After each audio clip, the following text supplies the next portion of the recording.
Okay, today we're doing an assessment. It's going to be over the eyes and over the neuro.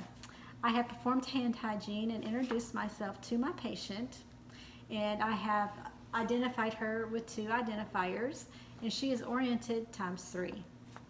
Okay, so we're going to first begin with a vision test. We're going to test your vision. So you're 20 feet away from the Snellen E chart. Could you read until you can't read anymore? Okay, 2020. Good job. She read the line that's on 20 from 20 feet away. Now we're going to do the near vision. And can you read this for me? Normal peripheral vision, patient sees the same time N sees. Okay, so she's able to read this at 14 inches away, so her vision acuity is 1414. So I want to go ahead and test her cranial nerve 2 in this eye part of it, and it's the visual fields. So we're going to cover one of her eyes, and she's going to look straight ahead. And can you cover your right eye for me?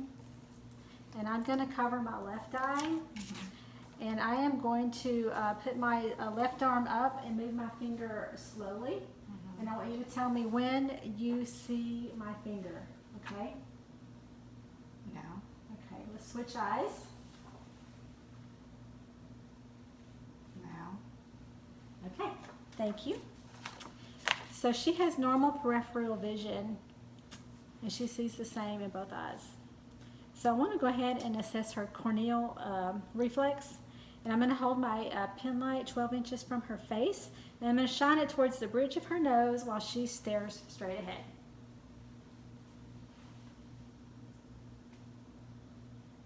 We don't want to cross them. Okay. The reflection of the light on the cornea is in the same spot on each eye, and the alignment is parallel. So now we're going to do the uncover test, and she's going to look straight ahead. You look straight ahead for me? And I'm going to cover one of your eyes, and I'm going to look at your other eye. Okay, now the other one. Okay. So the uncovered eye remained unfixed, and so did the covered eye. And now it's the cardinal fields of gaze. So we're going to rotate.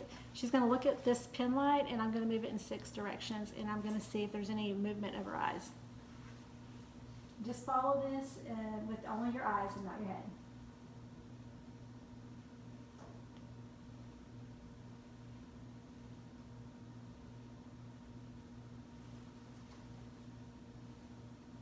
I'm going cross. Okay. So she didn't have any extraocular movement. I'm going to go ahead and inspect her external eye, and this is part of the cranial nerve 3. And I'm going to look at her eyelids and her eyelashes. Can you close your eyes for me? Okay. Good.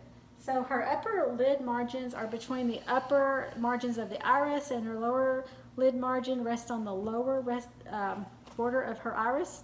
Her lids close easily and completely, and there's no unusual turning. Her eyelashes are distributed evenly.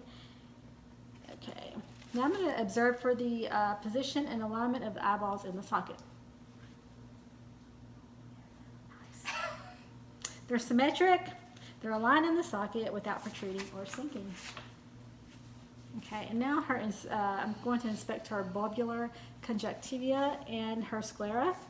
While you keep your head straight ahead, I want you to look side to side. Okay, good. And now I want you to look toward the ceiling. Okay. Her conjunctiva is clear, it's moist, and it's smooth. There's no underlying structures are clearly visible, and the sclera is white. And I do have my gloves on. I'm going to inspect her. Okay, we're not going to do that one. Her lacrimal apparatus. Okay. There's no swelling, redness, and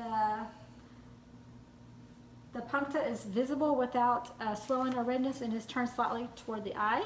I'm going to palpate. This is why you need gloves on. Okay. and I didn't see any drainage. And we're going to inspect the cornea lens. So I'm going to shine a light from the side of her eye for an oblique view. And I'm going to look through the pupils to inspect the lens.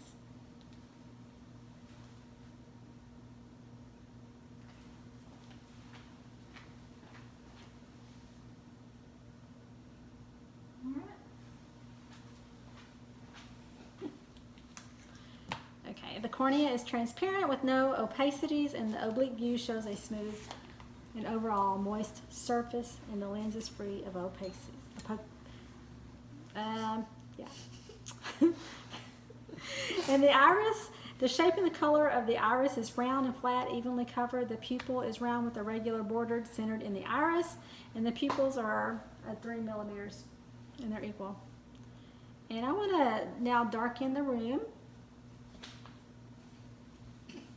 to test her pupillary reaction to the light. And can you focus on that object on the wall again? Okay. So, her response is constriction. Thank you. Okay, the internal eye structures, I'm going to use my ophthalmoscope,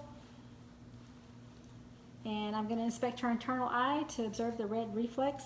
And I'm setting my diopter at 0, and I'm going to stand 10 inches from her on her right side. And I'm going to put my hand on her head so that there's no movement. And I'm going to shine my light towards her pupil.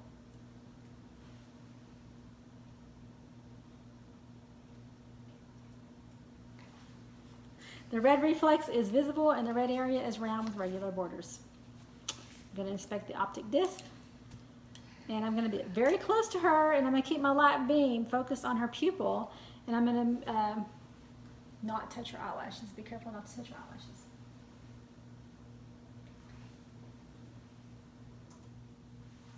Are you okay? Mm-hmm. Okay. I'm doing great. Okay. So her disc is round and it's well defined. It's creamy pink, and it's about 1.5 millimeters wide. And I'm going to inspect her retinal vessels. So in the same position, I'm going to inspect. Okay.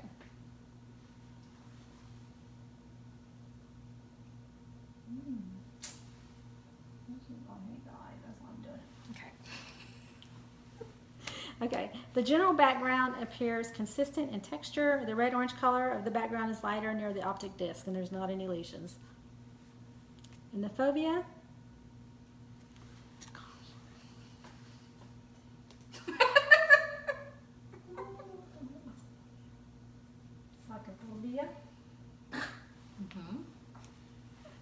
the macula is darker area on the disc and diameter and size, located in the temporal side of the optic disc. Within the area is a star-like light reflex. Okay, now we're going to inspect the anterior chamber, and you're going to remain in the same position, and I'm going to rotate my wheel a little bit.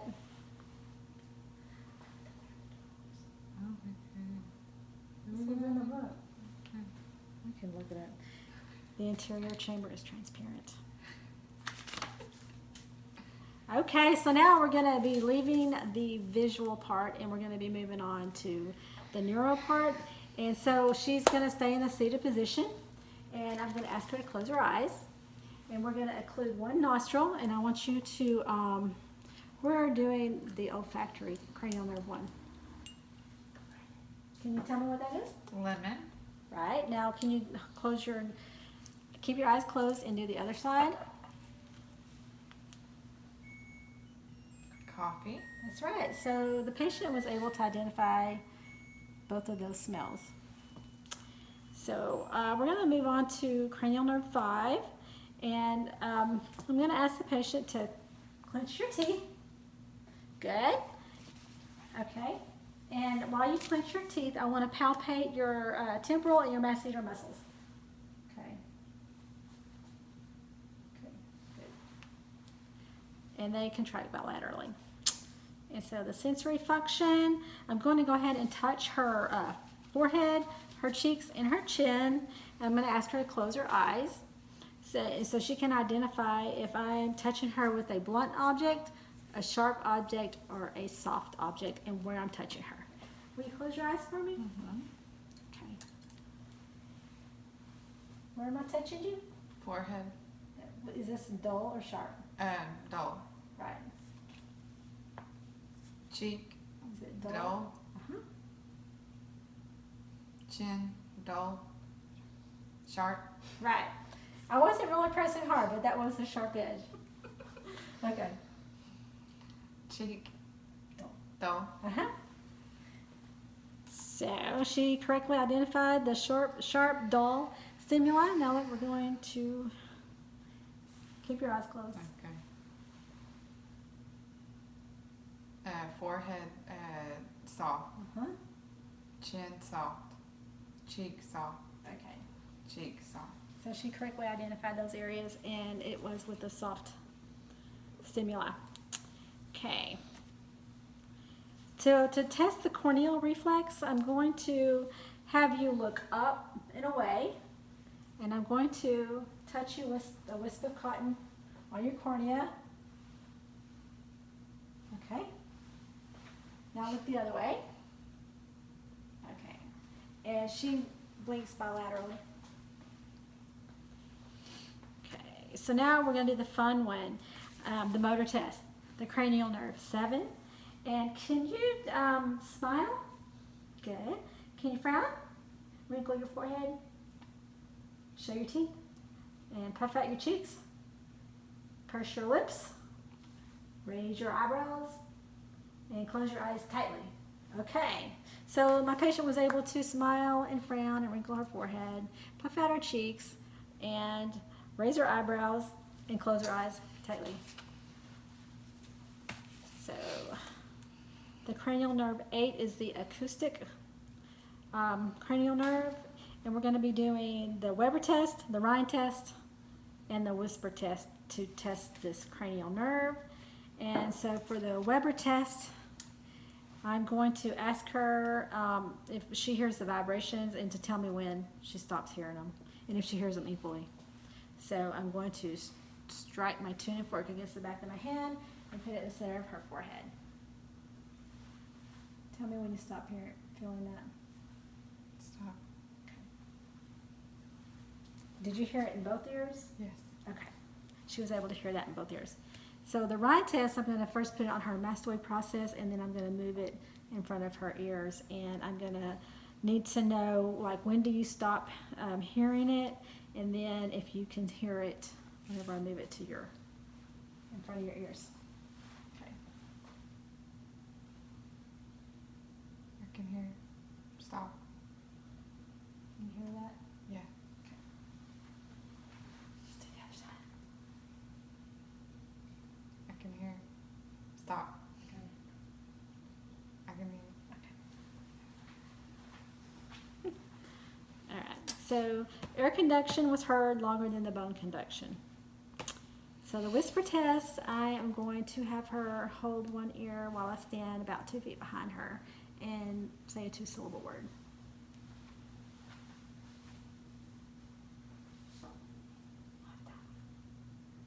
Hmm?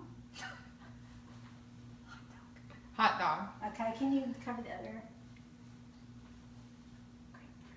Grapefruit. Okay, so she was able to hear both words. Okay, so that was cranial nerve 8. So now moving on to cranial nerve 9 is the glossopharyngeal.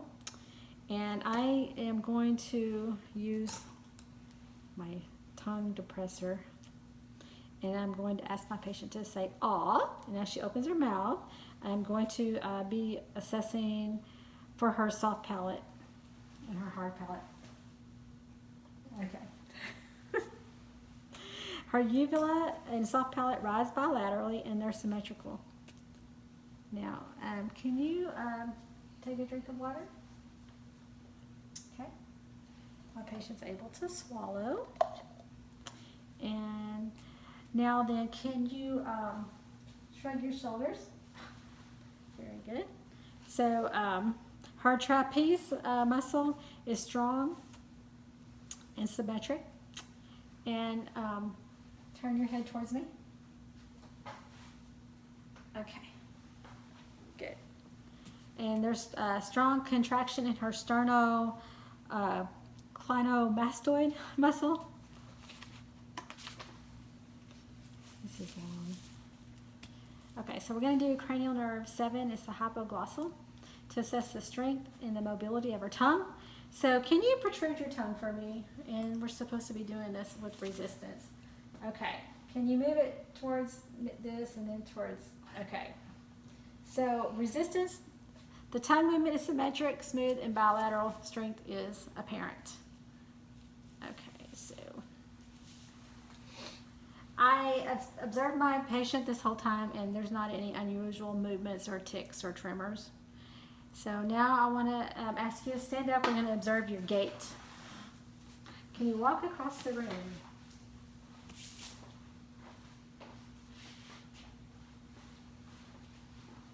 Okay. She was able to move her arms. Her gait is steady and her arms are swinging. Now we're going to do tandem walking. And what tandem walking is, I'll show you. You're just going to do heel to toe walking like this. Okay? And I'm standing close by my patient just in case she falls. Okay? My patient was able to do the tandem walking. So you're not out of the woods yet with this standing. We're going to do the Romberg test. So can you please stand for me with your arms to your sides? I don't see any swaying. Now then, can you close your eyes? And okay, you can open them. So she was able to stand there for 20 seconds with minimal swaying. Oh, now we're going to stand on one foot, bend our knee, and hop. Can you do that? Let me help you out here. Okay. Good. Good. Thank you. Okay. So that also was assessing her balance and her coordination. Okay. Can you have a seat, please? Mm-hmm. Okay, for this test, we're going to do your finger to nose test. Okay. And you're going to just put your arms out like this and touch your nose. Okay, now close your eyes and do it. 3 times for me. 1, 2 more times. Thank you. And she was able to touch her finger to her nose with smooth, accurate movements with little hesitation. So now we're going to do something called rapid alternating movements, and I want you to take your thumb and touch every finger to it. On both hands, okay, and then faster. Okay, so now I want you to rest your hands in your lap, and you're going to just do your hands like back and forth, and okay, thank you. So she's able to do that as well. And now, for the purpose of this video, I'm not going to have my patient lie down, but the patient would be lying down, and you would ask them to take their right heel and run it down their shin. Okay, and then the other one. Okay, thank you. And she was able to do that.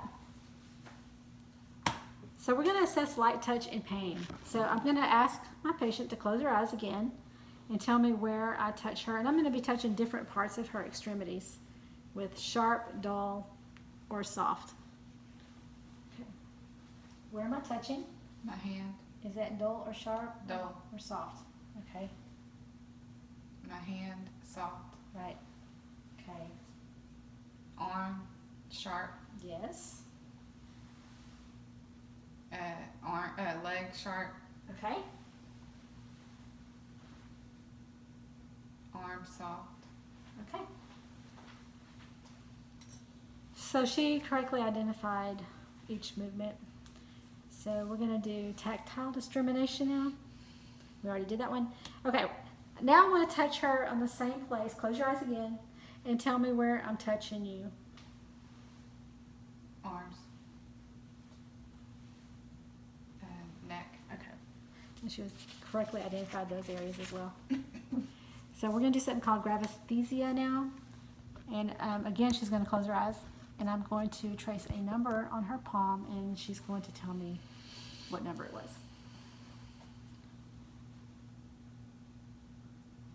5.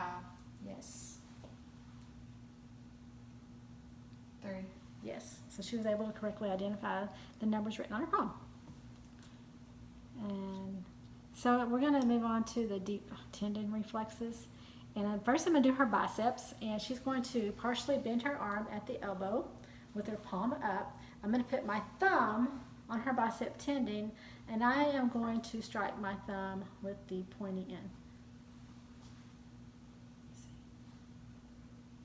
Okay, 2+, let me do that arm.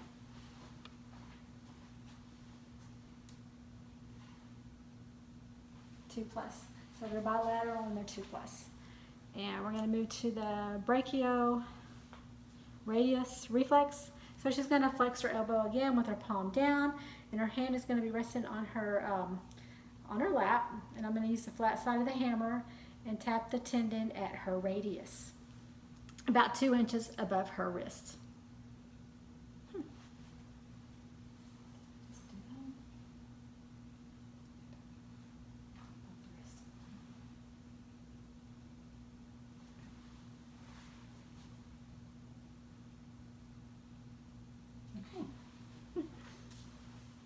Flexion and supination of the forearm. Okay, so now her tricep reflex. She's going to be kind of like hanging limply here, and I'm going to support her arm with my non-dominant hand. Okay, I'm sorry. So you're going to flex your, excuse me. I'm going to use the flat side of the hammer, and I'm going to tap the tendon above her ocrion process.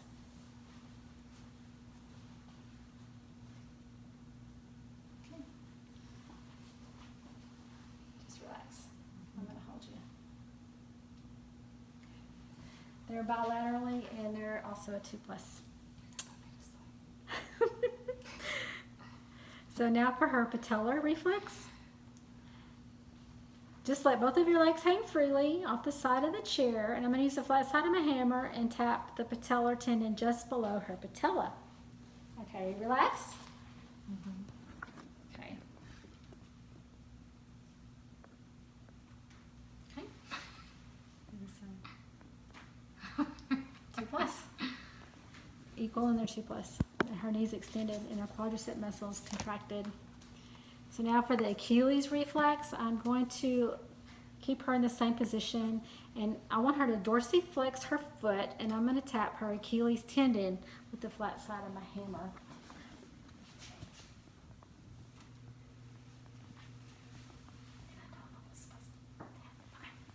Thank you.